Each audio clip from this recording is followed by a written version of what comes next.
জাতিসংঘের আবেদনে ওনারা কি বলছেন যে এই আদালতের কার্যক্রম ঠিকভাবে পরিচালিত হচ্ছে না। কেন ঠিকভাবে পরিচালিত হচ্ছে না তা আমার কাছে বোধগম্য নয়। কারণ হচ্ছে এই আইনটা তৈরি করেছিলেন মরহুম শেখ মুজিবুর রহমান সাহেবের পার্লামেন্টে।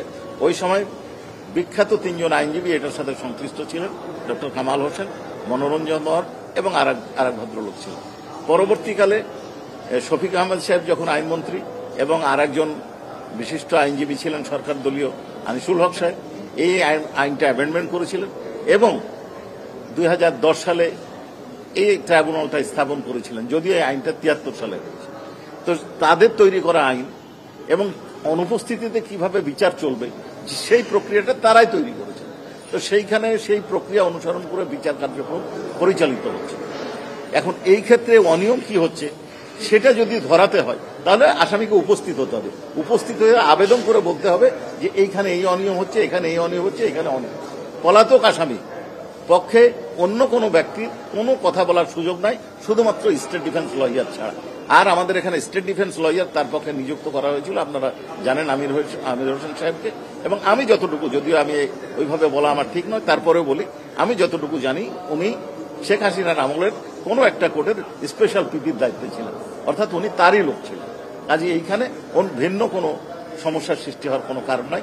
আইনানুগভাবে বিচার কার্যক্রম পরিচালিত হচ্ছে। এখন দেশে যে বিশৃঙ্খল পরিস্থিতি সৃষ্টি করার অপচেষ্টা চালানো হচ্ছে তার জন্য আমার বিশ্বাস আইন শৃঙ্খলা রক্ষাকারী বাহিনী দৃঢ়তার সাথে এ ধরনের পদক্ষেপকে রুখে দেবে।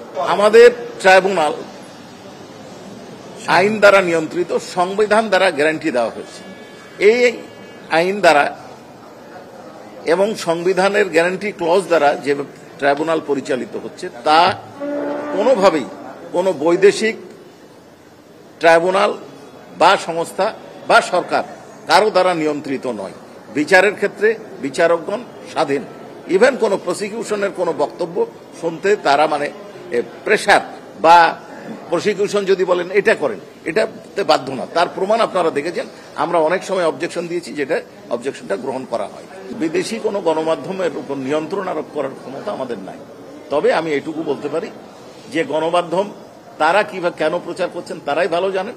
তবে তাদেরকে উচিত এই প্রশ্ন করা যে এই গণহত্যা সংগঠিত হয়েছে, হত্যাকাণ্ডের নির্দেশ দেওয়া হয়েছে, যেটাও আন্তর্জাতিক গণমাধ্যম প্রচার করেছে এবং তারা অ্যানালাইসিস করেছে, এটা তারই কণ্ঠস্বর।